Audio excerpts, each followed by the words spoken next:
God dag, dette Trond Åtne Tveiten for Trondpod Productions. Dette en ny podcast I serien på høy tid. Dette podcast nummer 7.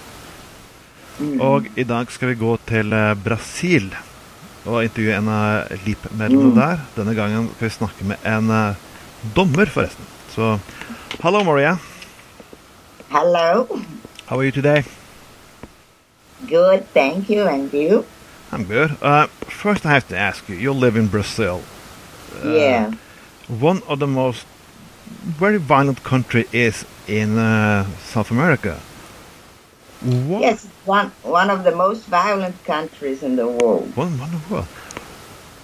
What was your ambition to start to work in justice or getting a judge in such a hard country? I guess your family wasn't very happy. Excuse me? No, what was your ambition? Why did you start working in law enforcement in a country like Brazil? I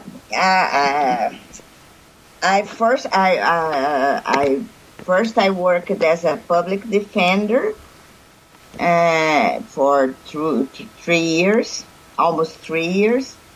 And then I decided that if I become, and I could see the harm that the penal system caused, and the inequality of the penal system that affects only poor people, black people, marginalized people, and then I started thinking that if I became a judge, I could,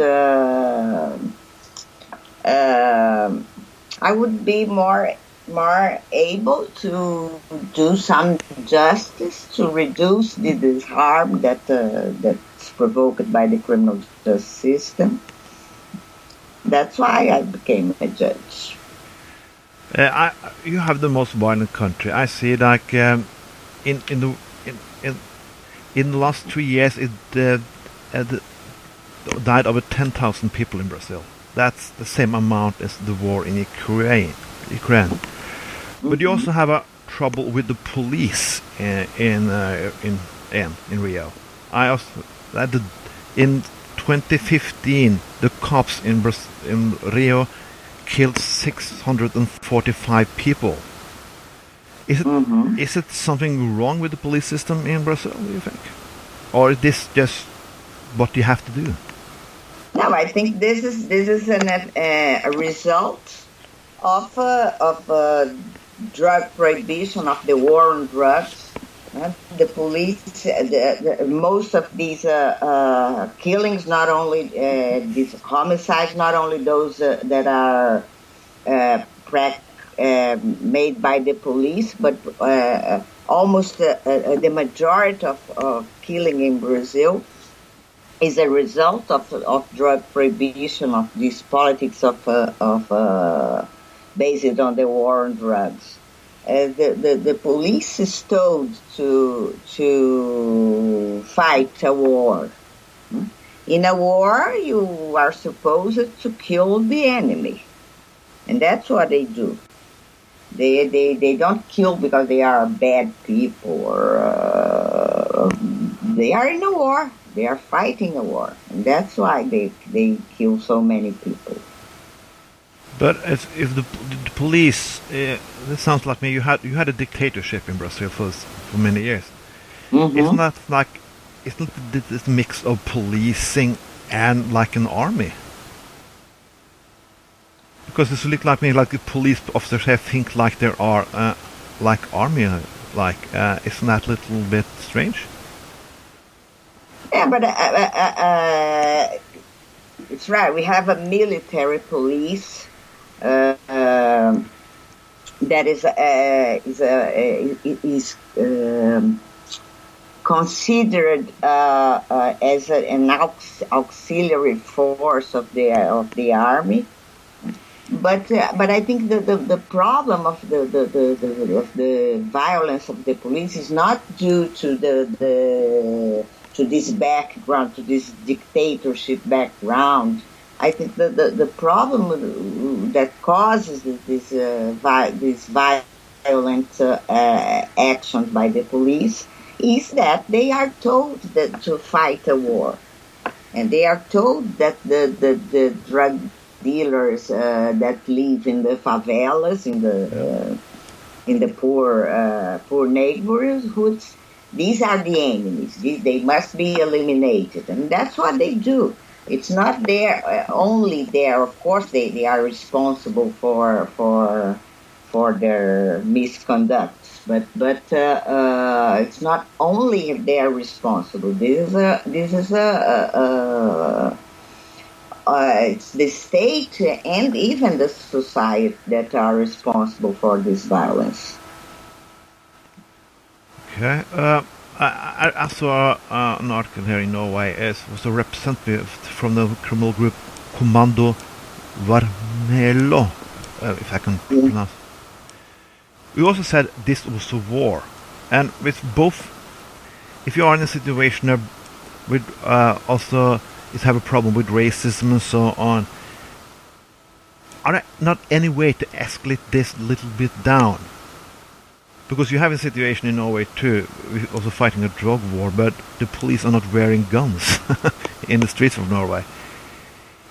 Yeah, no, I think that the problem in Brazil and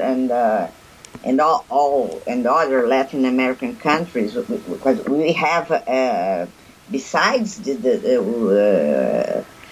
the state and the police are fighting the drug war, we have a very unequal society and a history of violence, a history of inequality, and this favors these violent actions. And as in the in regard to the drug war,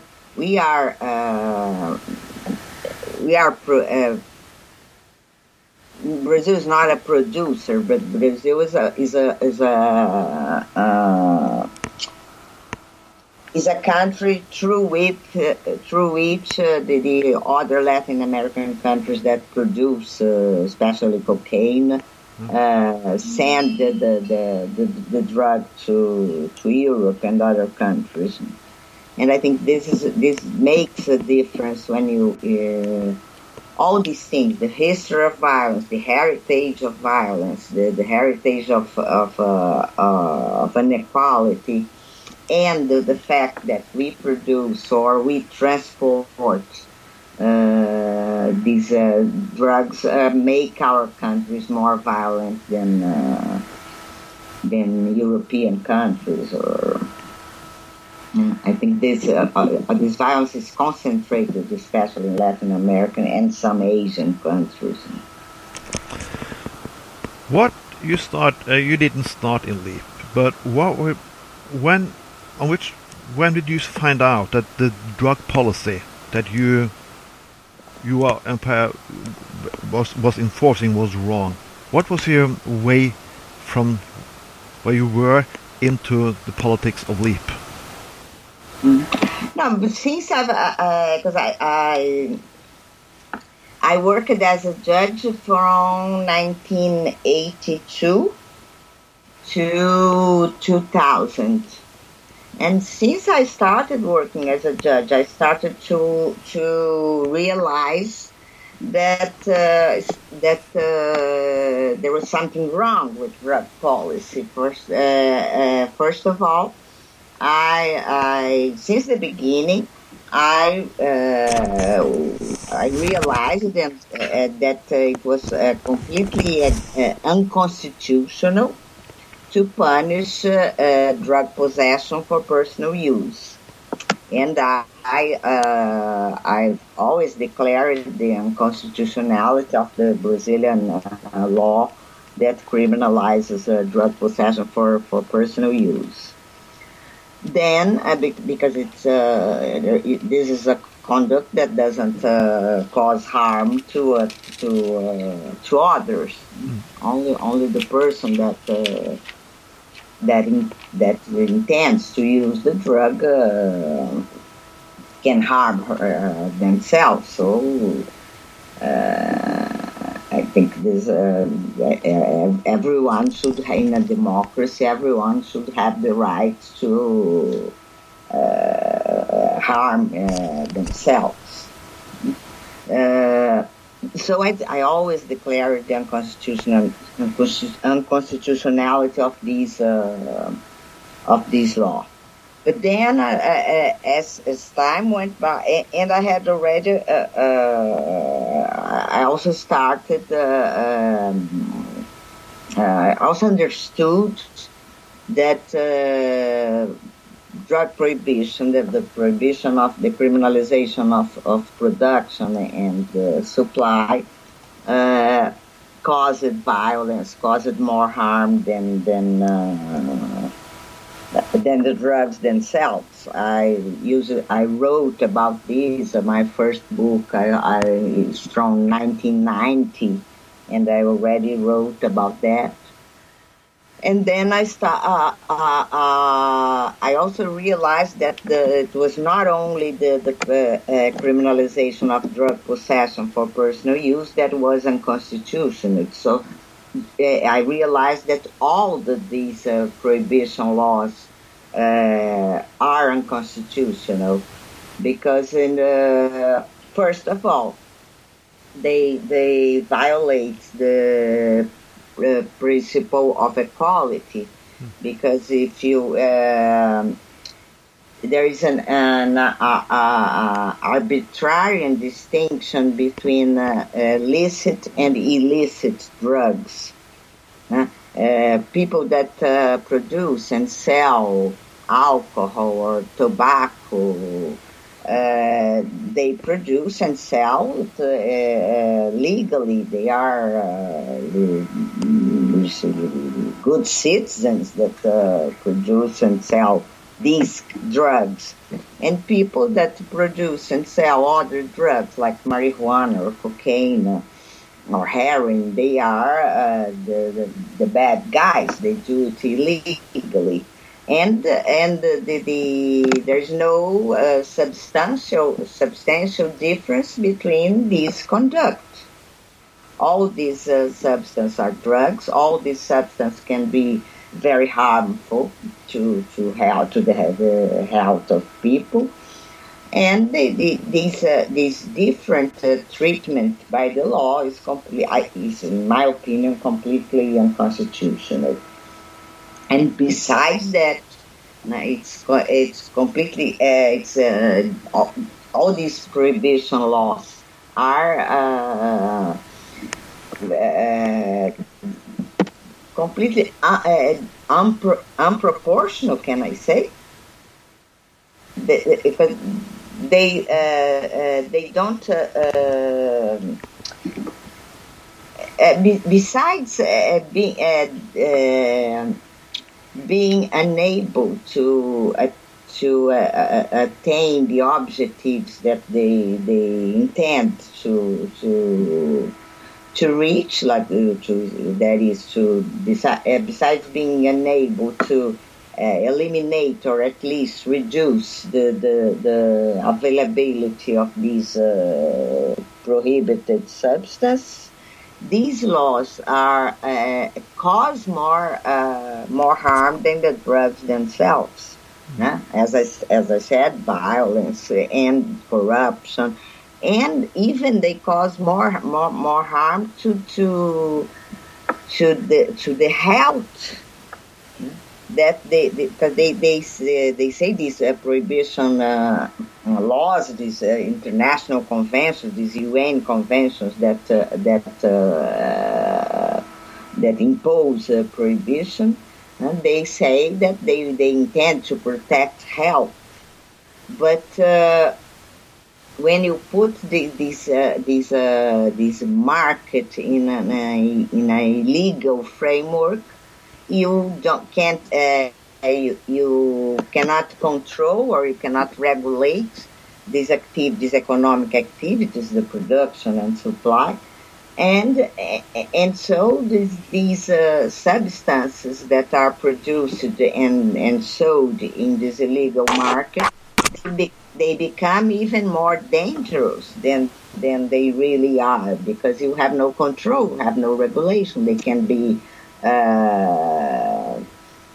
cut with other substances. You don't know, people that use this substance don't know what they are really using. So it's prohibition is something it contradicts the objective of the declared objective of the laws, that is to protect health. So it's a completely disproportionate this option to criminalize, to prohibit, and therefore it's another violation of constitutional principles, because the state can only intervene in individual conduct if they do this for the good of the citizens, not to cause more harm than the conduct that is prohibited, as it happens with drug prohibition. So I having these ideas and having this understanding, I heard about this. It was my individual ideas. And in 2007, I was already retired. I heard about LEAP in the United States. I was there for a conference, and then I heard about LEAP, and I was very very happy to know that there were other people, other law enforcement people with the same ideas, with the same desire to legalize and control and regulate the production, supply, and consumption of all drugs. Then, so that's why I joined LEAP in 2007, and then in few years later, by the end of 2010 and beginning of 2011, we created LEAP in Brazil. Just a question. I must say, there must be more people like you in Brazil who work in law enforcement who see the same problems as you. Why is it that difficult to come forward and saying this? Is this because they're afraid of the career or something, or is it that dangerous to come forward? I think that there are more, at least in Brazil, there are more police officers that realize and have that realize the harm of these policies than judges or prosecutors. The majority of the judges and prosecutors are very conservative. So I wouldn't say that there are many judges and prosecutors that have the same ideas as I have. We have much more much more police officers that have these ideas. And the composition of LEAP Brazil shows that very clearly. We now have about 450 law enforcement members. Who still work in law enforcement? Who still works in law enforcement? I don't know. I'm retired. Oh. But we have 450 people that work in law enforcement. Okay. 90% of them are currently working. Okay, that's all. And but from these 450, 350 are police officers. Okay. I think that for your question, because why these ideas don't advance, I think they're among law enforcement. In fact, there is this fear to speak out because of the problems of the career, and there is also the lack, in some cases, I think, lack of information. And that's what we try to do in LEAP Brazil. That is to discuss, to make people think about these issues. And we have been talking, including inside the police academies and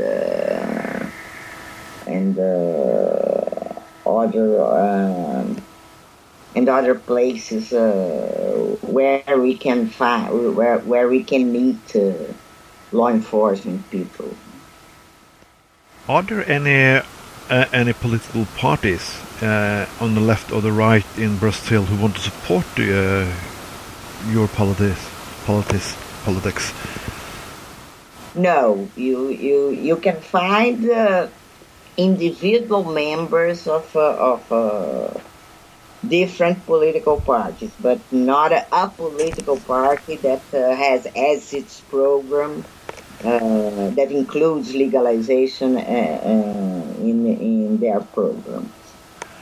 I have two statistics here I just want to talk about, because Juan Escobar was in Norway a few weeks ago, and he told that over 5 million people are fleeing from the violence of the war of drugs. We have a refugee crisis in Europe because of the war in Syria, but nobody talked about this refugee crisis. And I also read the statistics who said that over 100,000 people died in Mexico for the last 10 years. Yeah. If only 5 people get killed in a terror attack, everybody's talking about it. Those 100,000 people are silenced. Why is this? I think there is a prejudice against drugs. There is this view that these special drugs are bad, and prohibition it's a kind of a fantasy. That the law would do something to avoid the dangers of this substance. So there is people believe in penal laws. This is a big problem. Although penal laws can't do anything to change the reality, people believe in it. And I think there's another issue that these people that are dying, these people that are being killed and killing themselves in these conflicts, they are all poor people. They are marginalized people. They are people that don't count. Most of the society is not concerned about their lives. Their lives don't count. In Brazil, you can see that there is a book by another member of LEAP. He's a police chief in Brazil, and he wrote about these homicides of especially of drug dealers in the favelas. And he says that these lives don't count when when the investigation about a homicide, especially these homicides that are practiced by the police, when it arrives to the prosecutor, if the victim is related to drugs, they simply say that that the police acted in a legal way without any investigation. Even though the victim was shot, for instance, in the back, or even though there were lots of shootings, and there's no procedure against the police because the victim is identified with drugs or is identified as a drug dealer. There's no investigation, so nobody's is concerned about these homicides. It's marginalized people that are being killed. But I also, oh God, you get very disturbed when you hear this, because this, yeah.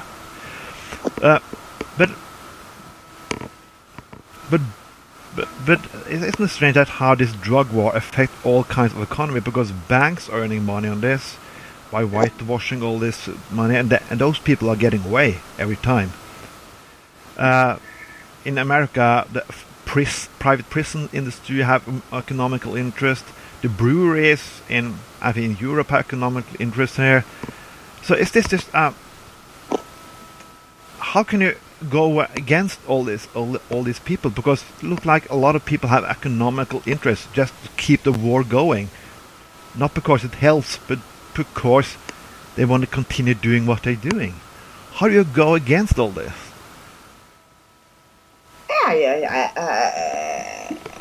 I think we must try to convince the society, the common people, ordinary people, that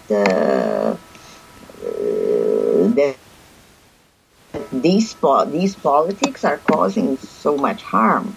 Even if it's difficult, even if there is powerful people profiting from drug prohibition, if you have the majority of the society, if you have if you convince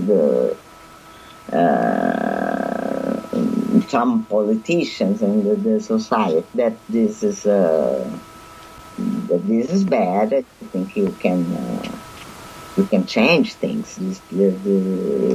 These people that profit from the illegal market can also profit from the legal market, as you can start seeing what's starting to happen in the United States, in the states that legalized marijuana. There are people that are profiting and having big profits from the legal marijuana, and also the state, because the state can the state, and so the majority of the society can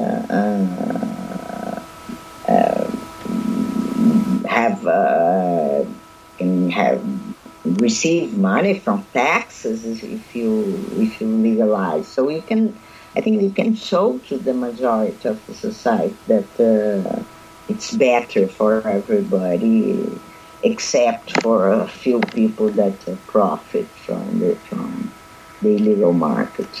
It's hard, but we can do it. How do you want to regulate it? Do you want to put in everyday shops, or like here in Scandinavia we have state shops who sell liquor? What kind of system would you use to regulate drugs?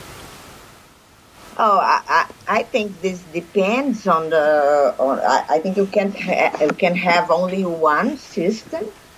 We in Brazil, we want to regulate, but depending on first of all, depending on each drug, I think each drug must have a different may have a different regulation.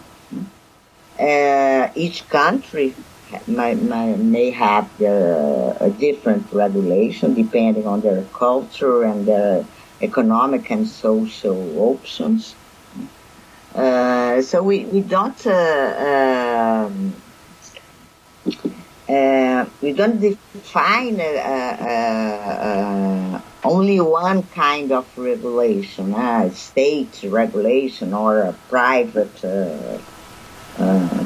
companies. I think you can have different kinds of regulations, similarly to what it happens now with alcohol and then tobacco and some medicines. I think we each country may decide about it. We have this model of Uruguay that was chosen by Uruguay. This is strict state control including of the price of marijuana, and the American states that regulated it in the private companies. I think that what is important is to have a strong control of the state for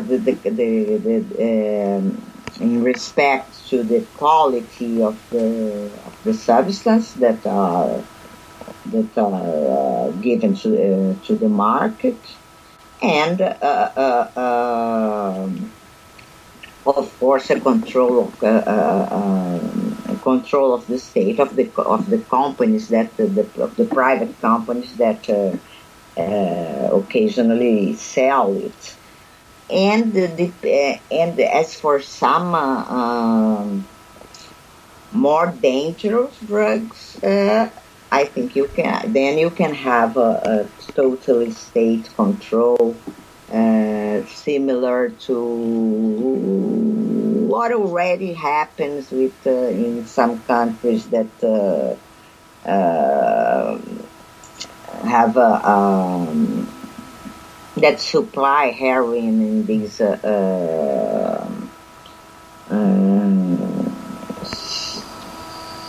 these rooms, in the secure rooms.